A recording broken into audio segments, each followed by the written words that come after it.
예, 모두 합장하십시오. 관음인적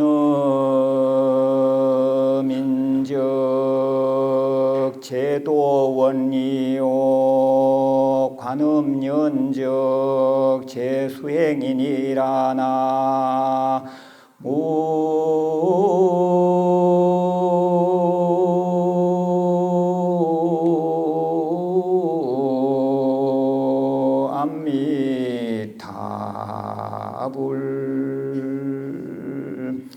관음 과저 보문현이요 관음 보적 연향토인이라나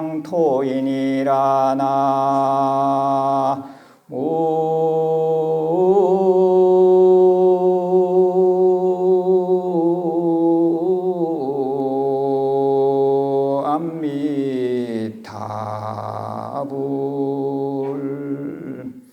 예, 모두 따라하십시오. 관세음보살의 인은 곧 제도원이요 관세음보살의 연은 곧 모든 수행이요 관세음보살의 관은 곧 넓은 문의 나타남이요 관세음보살의 보는 큰 연꽃 향기 땅이니라. 여기서 인연과보에 대한 얘기를 했습니다. 원인, 연, 조건, 과, 결과, 보, 결과에 따르는 흔적. 그래서 이번 시간에는 지난 시간에 이어서 지장보살님에 대한 얘기를 좀 더 하고 또 관세음보살의 인연과보에 대해서 공부를 좀 하겠습니다. 그러면 전 시간에 보던 불교의범 85페이지 지장청 그리 가보겠습니다.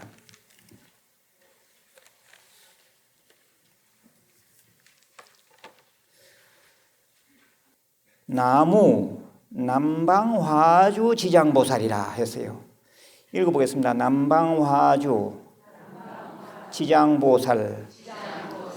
이 우리가 사는 이 지구를 남선부주라 이렇게 말합니다. 남선부주. 그래서 이 지구 땅의 교화의 주인이다. 이래 보면 돼요. 그 다음에 세 번째는 나무 대원 본존 지장보살이라. 대원의 본래 주존이신 지장보살님. 여기서 주목할 것은 대원이라 했어요. 대원. 우리 중생들의 원은 그리 크지 않습니다. 결혼하게 해주십시오. 합격하게 해주십시오. 돈벌이 하게 해주십시오. 그러잖아요. 그런데 이 지장보살은 내가 승부를 못했으면 못했지 저 중생들을 내가 다 제도하고 그때 내가 어떤 일을 보겠다. 그래서 두 가지가 있는데 첫째는 적으십시오. 지옥 미공 서불성불이라. 지옥이 텅 비지 않으면 맹세코 성불하지 않겠다. 지옥 미공 서불성불이라. 지옥이 텅 비지 않으면 맹세코 성불하지 않겠다. 그랬고 두 번째는 중생도진 방정보리라. 중생을 다 제도한 후에 나는 깨달음을 이루겠다. 이런 원을 세우셨어요. 그러시면서 지장보살님은 내가 지옥에 가지 않으면 누가 지옥에 가겠는가? 아불입지옥 수입지옥이라. 내가 지옥에 들어가지 않으면 누가 지옥에 들어가겠는가? 대단한 말이잖아요. 지옥은 누구든지 다 가기 싫어하는데 이 지장보살님은 그들을 깨우쳐 제도하기 위해서 지장보살 그 스스로 지옥을 가시는 분이다. 그래서 지장보살을 대비천재보살이라 이렇게 말해요. 크게 안타까운 마음을 가지신, 그래서 승부를 포기한 천재보살이다. 천재는 승부를 하지 못하는 보살을 천재보살이라 이렇게 말해요. 그러니까 너무나도 중생들이 안타까워서 승부를 하지 못하는 보살이다 이 말입니다. 그러니까 대원본존이란 말을 들을 만하잖아요. 그래서 지장기도를 할 때는 스님들이 꼭 이 세 구절 거부를 꼭 하게 되어 있습니다. 그러면 지장보살님의 특징은 어떤가? 몸매의 특징, 주로 민머리를 한 스님의 모습입니다. 이 앞장 하나 넘겨보시면 앞으로 그 사진이 하나 나왔어요. 제4장 지장기도. 그거 보고 있습니까? 그래서 스님의 모습, 저 화장터 입구에서 기도하는 시다림하는 그런 모습처럼 아주 전형적인 스님의 모습이죠. 그리고 막대기가 그 하나 있어요. 주장자 수중금석이라, 수중금석. 그리고 왼손에는 구슬이 하나 있는데 이 구슬을 장상명주, 손바닥 위에 밝은 구슬이다 이렇게 말해요. 그래서 88페이지 가서 보시면 그 셋째 줄에 손에 드신 금석은 지옥의 문을 흔들어. 금석, 그러니까 쇠로 된 지팡인데 이걸로 지옥의 문을 막 이렇게 두들기는 겁니다. 왜 그런가? 소리를 내서 그 안에 있는 중생들이 지가 현재 어디에 있는지, 그리고 무엇을 잘못해서 여기 왔는지 그것을 자각해 하는 법구입니다. 자각해 한다. 우리가 나쁜 짓을 할 때는 내가 이 짓을 하는 것이 나쁜지 안 나쁜지 잘 모르잖아요. 그리고 또 자기가 어디에 있는지를 모르잖아요. 그런데 이 지장보살님은 지옥의 문을 두들기면서 정신 차려라. 니 왜 여기 있느냐?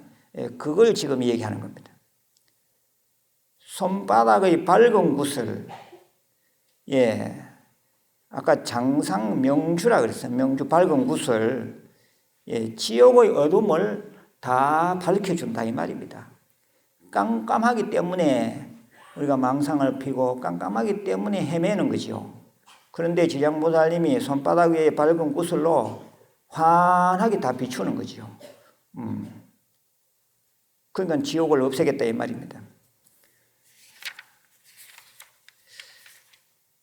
그래서 저 92페이지 가서 보시면 지장보살님은 멸정업지는이라, 온 바라마니 다니사바, 정해진 업도 멸하는 그런 신통력을 가지고 계시는 분이다.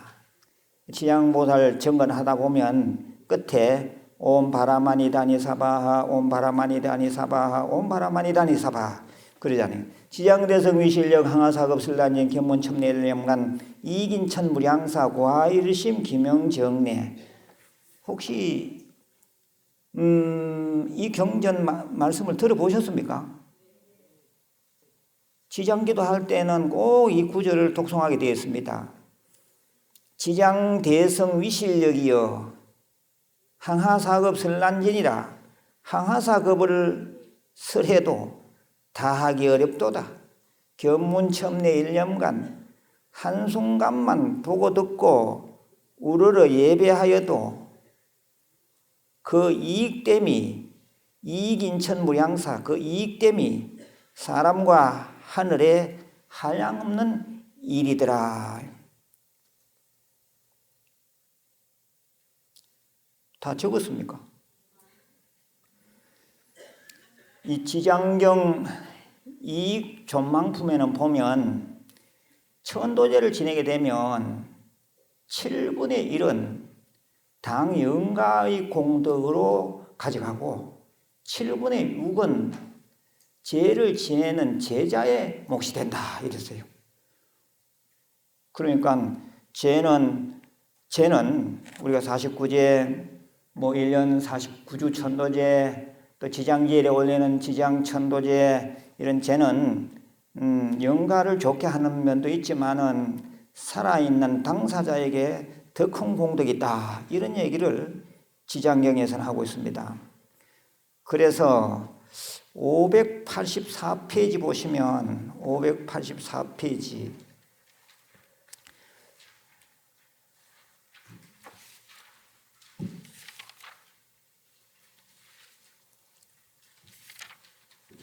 맨 끝부분에 무일의 천도 법문이라.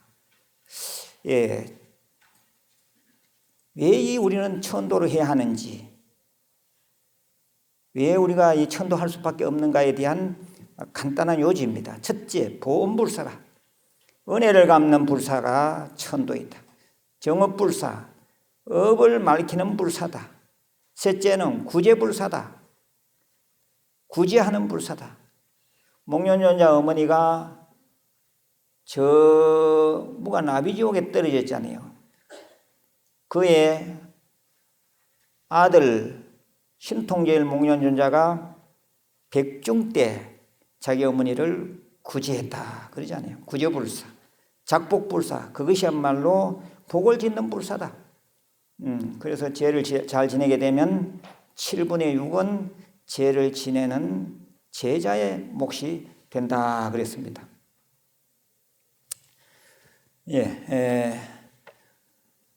바로 관세음보살로 넘어가겠습니다. 불교의범 32페이지 천수경. 관세음보살님의 손이 1000개다 했거든요. 천이라는 숫자는 많다는 겁니다. 33페이지 그 보면 천수천왕 관자재 보살 광대원마 무예 대비시임 대다라니 경.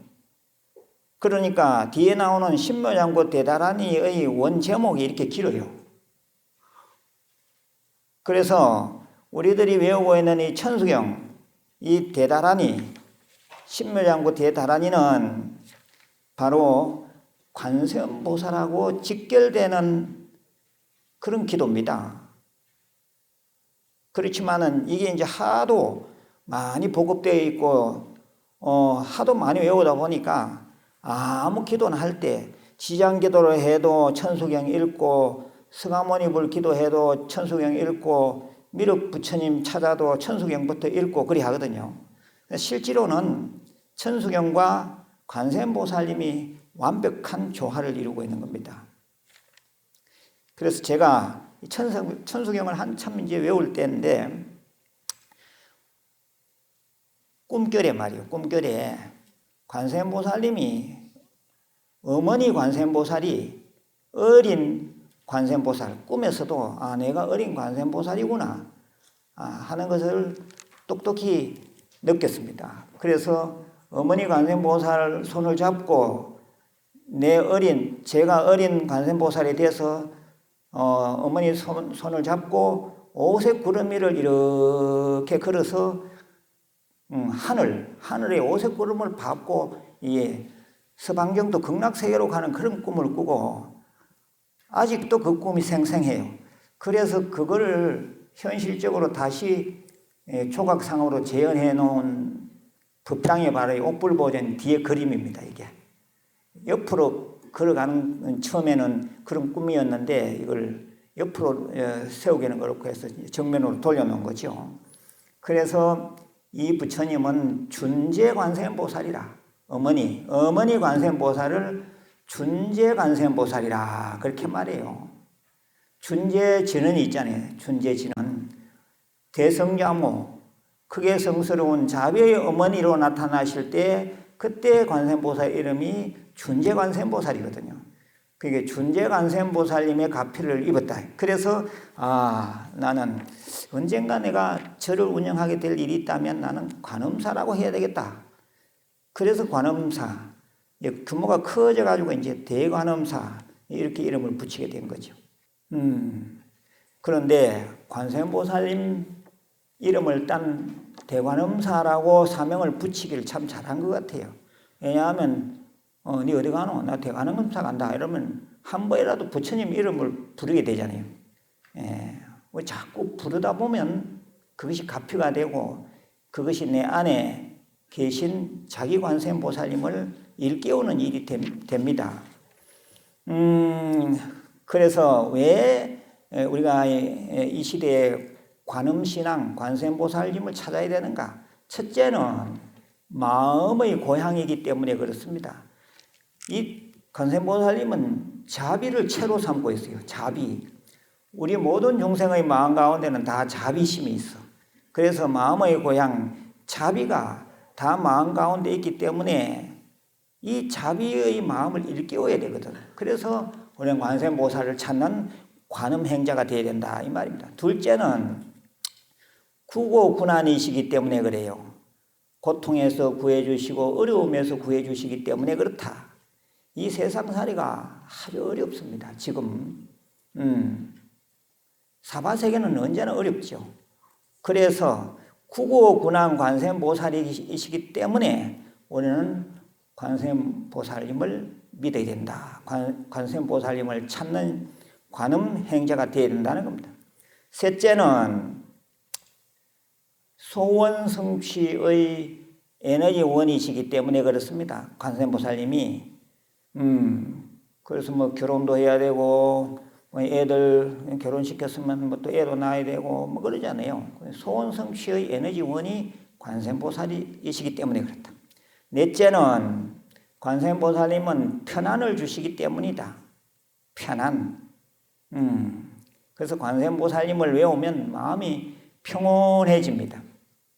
이 불안의 시대에도 관세음보살님만 잘 외우면 절대 두렵지 않다. 다섯째는 관세음보살님은 극락세계로 우리를 인도해 줄 분이기 때문에 그렇습니다.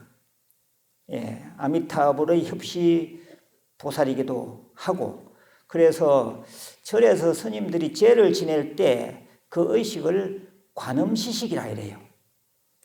거기도 또 관세음보살이 나타납니다. 우리의 이 몸이 다 할 때 손잡고 극락세계로 인도해 주실 분이 관세음보살이 돼요. 여섯 번째는 왜 우리가 관세음보살님을 찾아야 하는가? 참선하는 사람에게 있어서도 관세음보살님은 좋은 수행 소재가 돼요. 그래서 관세음보살 아주 몰입을 하게 되면 그걸 우리는 사마타 수행이라 하는데 다른 부처님 이름을 외우는 것보다는 관세음보살 이름을 외우는 것이 훨씬 더 몰입이 잘 돼요. 그리고 또 빗바사나 수행이라 해서 관세음보살님 얼굴 상호를 또렷하게 떠올리는 수행, 그게 빗바사나 수행. 그 관세음보살님은 언제나 인자 모습으로 나타납니다. 법당에 오셔가지고도 관세음보살님을 아주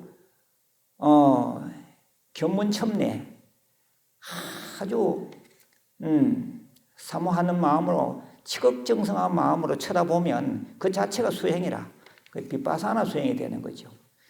그리고 또 제가 주창하고 있는 성관상소에서는 관세음보살님을 또렷하게 떠올리면서도 도대체 관세음보살님을 떠올리고 있는 주체자는 도대체 뭔가, 무엇이 관세음보살님을 보는가까지 생각한다면 뭐 더 이상 더 큰 수행은 없겠습니다. 아무튼 이렇게 해서 우리는 이 시대에 왜 관세음보살님을 믿고 관세음보살의 행자가 되어야 되는가, 한 6가지 이유가 있는 겁니다. 그렇다면 관세음보살님은 아까 지장보살님처럼 어떻게 우리가 정건을 하며 어떻게 기도를 하게 되는가, 거기에 대해서 불교의 몸을 통해서 보시면 49페이지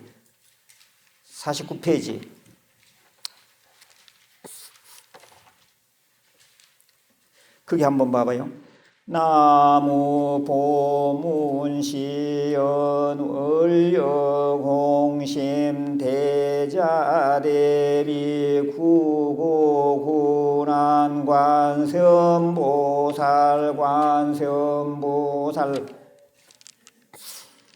이거 외우셔야 됩니다. 나무라고 하는 말은 귀한다. 귀 도라가 의지합니다. 나무. 관세음보살. 그러니까 나무 관세음보살 이렇게 줄이면 되는데 그 앞에 수식어가 붙었어요. 보문시현 원려공심 대자대비 구고군안. 그러니까 요 네 구절 안에 관세음보살님의 모든 덕화 능력이 다 들어있어요.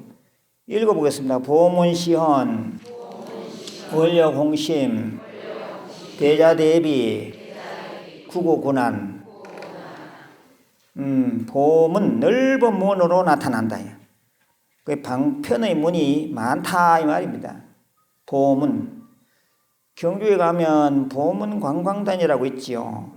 거기 또 옛날에는 보문사라는 절이 있었고 보문동 동네가 있었습니다. 그래서 그 자리에 관광단지가 들었었기 때문에 이름을 그대로 쓰는 거죠. 바로 관세음보살님하고 직결되는 이름이라. 보문 관광단지, 보문시헌. 관세음보살님은 주로 33응신을 나타낸다. 33응신. 33가지 몸. 말이 33가지지. 인도에서는 33가지는 무지 많다는 수를 나타냅니다. 그런데 이제 억지로 33에 맞추어서 관세음보살 보문품에 보면 부처님은 33응신을 나타낸다. 부처님으로부터 시작해서 집금강신에 이르기까지. 그러니까 우리가 말하는 비구, 비구니, 우바세, 우바이, 즉 내 주위에 있는 모든 사람들 중에서 관세음보살의 화신이 없지 않는가도 살펴볼 필요가 있어요. 잘 보면 관세음보살의 행을 하고 관세음보살의 말을 하는 사람이 있어요. 그때 당시에는 관세음보살이라 응신을 나타낸다. 화신으로 나타난다 이 말이거든요. 예, 해변 힐링마을, 우리 절 해변 힐링마을에 가시게 되거들랑 들어가는 입구에 집금강신으로 나두신 관세음보살 이게 써놨으니까 집금강신이 어떻게 생겼는지 한번 보시기 바랍니다. 그리고 또 우리 절은 33년 기도를 하잖아요.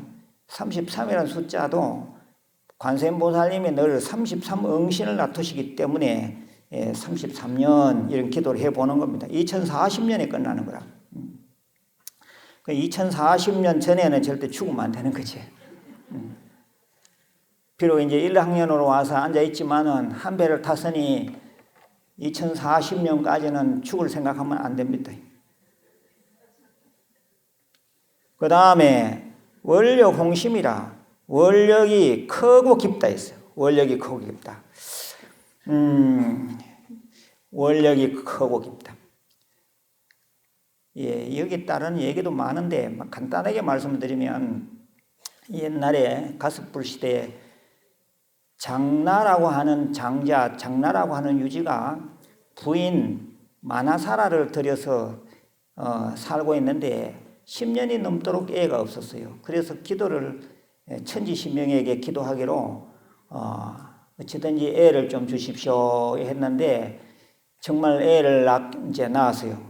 첫째 의 이름이 조리라, 두 번째 이름은 송리라. 조리와 송리. 근데 이 이름 뜻을 새겨보면 왜 그랬는지 조리, 일찍 헤어진다. 송리는 속히 헤어진다. 이런 이름을 지었어요. 그런데 이 마나사라가 애 둘을 낳고 큰 애가 7살 때, 작은 애가 5살 때 그냥 갑자기 병을 얻어서 죽고 말았어요. 죽으면서 애들에게 하는 말이 내가 이래 일찍이 죽지만은 너희들은 성현이 되어야 된다. 이 세상의 빛이 되고 큰 성인이 한번 되어보라. 이런 유언을 해요.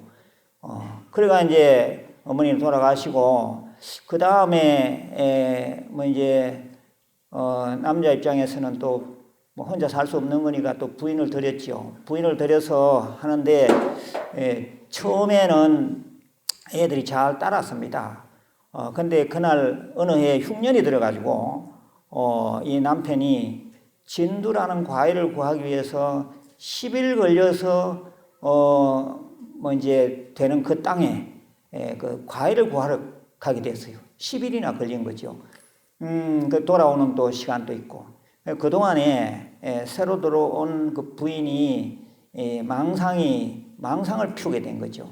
나도 애를 낳게 될 텐데 남편이 돌아오면 이 조리와 송리는 더 아끼고 내가 낳은 애는 아마 그렇게 사랑해 주지 않을 거다. 이런 망상을 피면서 이 애들을 무인절도, 사람이 살지 않는 아주 외로운 섬에 거기에 배사공 한 사람을 매수해가지고 거기다 두고 와버려요. 그런데 이제 나중에 그 아버지가 이제 어떻게 찾아왔어요. 그 이제 집에 와가지고 애들이 어디 있느냐. 애들이 며칠 전에 나가고 없습니다. 그래서 동네 사람들한테 다 수소문 해보니까 무인절도에 버려진 거예요. 그래서 이제 그 배사공 그 사람하고 가서 섬에 가보니 이미 애들은 이미 뭐 시간이 많이 지났던 모양입니다. 애들은 이미 죽었고 그때 애들이 죽으면서 원을 세우라.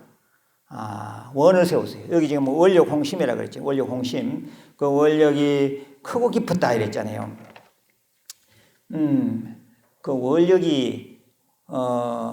원력을 그다 자기 런닝 셔츠를 벗어서 7살짜리가 글을 알았던 모양입니다. 그래 글을 쓰고 그리고 우리는 33가지 몸을 놔두면서 이 세상에 빛이 되겠다. 그걸 원을 세우고 이제 죽었다 이거죠. 한번 따라해 보십시오. 여기서 죽더라도 우리의 혼신은 성현이 되고 보살이 되리라. 그리하여 고통받는 사람들의 의지처가 되어주고 그들을 구제해 주자. 병고에 신음하는 사람들에게는 야광의 몸을 놔두어서 병을 낫게 해주고 흉년이 들어 굶주리는 사람들에게는 곡식과 과일을 주어 구제해 주자. 할 수 있는 모든 일을 하면서 사람들에게 행복을 베풀자. 이런 원을 세우고 죽었다 그랬어요. 그래서 후일에 한 명은 관세음보살이 되고 한 명은 대세지보살이 되었다. 이 본영경에 이런 설화 같은 얘기가 나오는데 아무튼 관세음보살님은 원력이 크고 깊었다 했어요. 그 다음에 이 대자대비라 크게 자비로우신 분이고 구국군안이라 고통에서 구해주시고 어려움에서 구해주시는 분 관세음보살이라. 경을 또 읽다 보면 이 칠난이라는 게 있어요. 칠난 7가지의 어려움이 있어요. 칠난 첫 번째는 화난이라 불.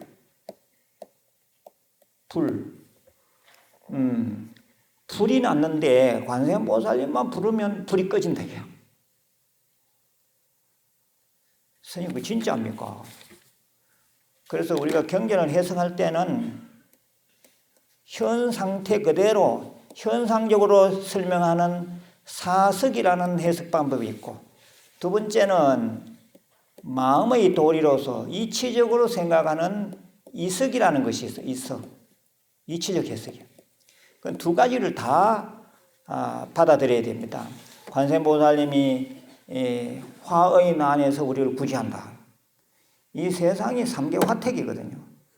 그리고 또 걸핏하면 막 화를 내가지고 자기 마음이 그냥 막 불난 집처럼 그렇게 사는 사람도 있잖아요.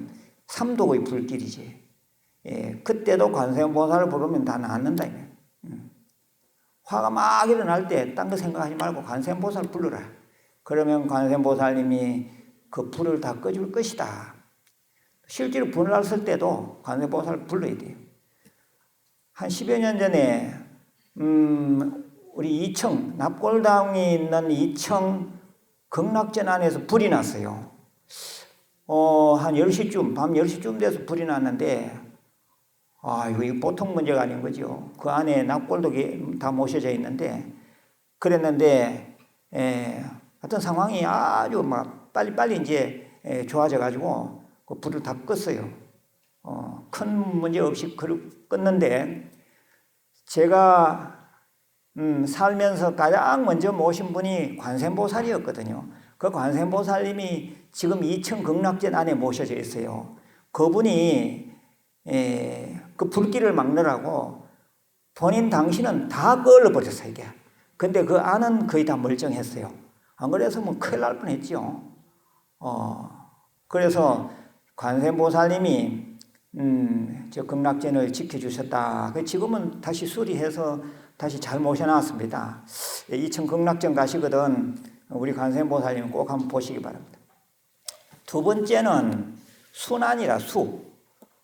물의 난이라 물.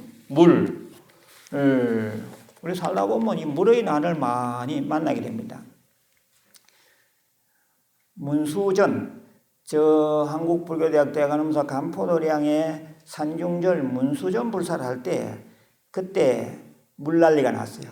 차가 태풍이 오면서 물이 얼마나 쏟아지는지 산이 흘러내려가지고 거의 인부가 하나 들어가 버렸어요.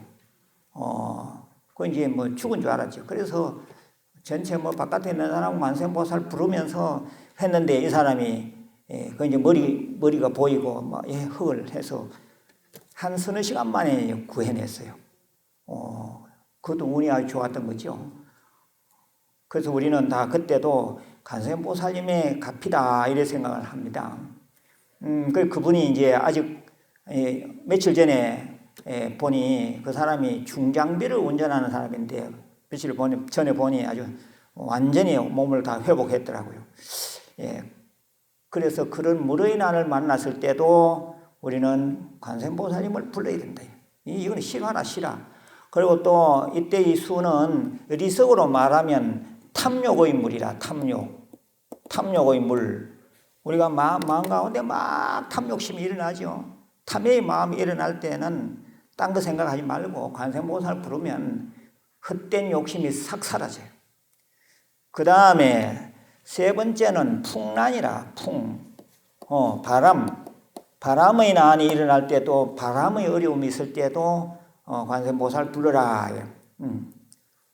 이 바람은 현상적인 바람도 있지만은 마음 가운데도 바람이 일어나잖아요.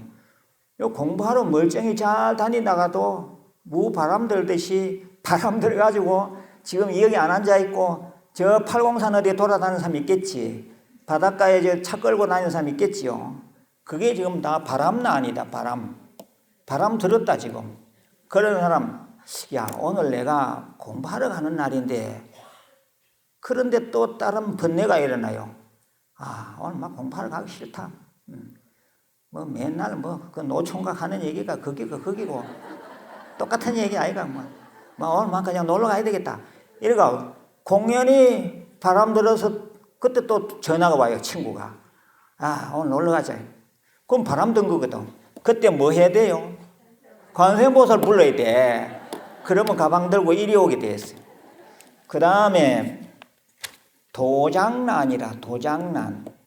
이 도장난이라는 것은 칼과 몽둥이 이 말이야. 칼과 몽둥이로 나를 때리는 사람이 있다 할지라도 관세음보살 불러라 이래요. 요즘은 남자가 여자만 때리는 게 아니라 여자가 남자를 많이 때리거든. 부부 배우자 간에도 상대가 때리려고 그러면 관세음보살 막 화음을 질러대요.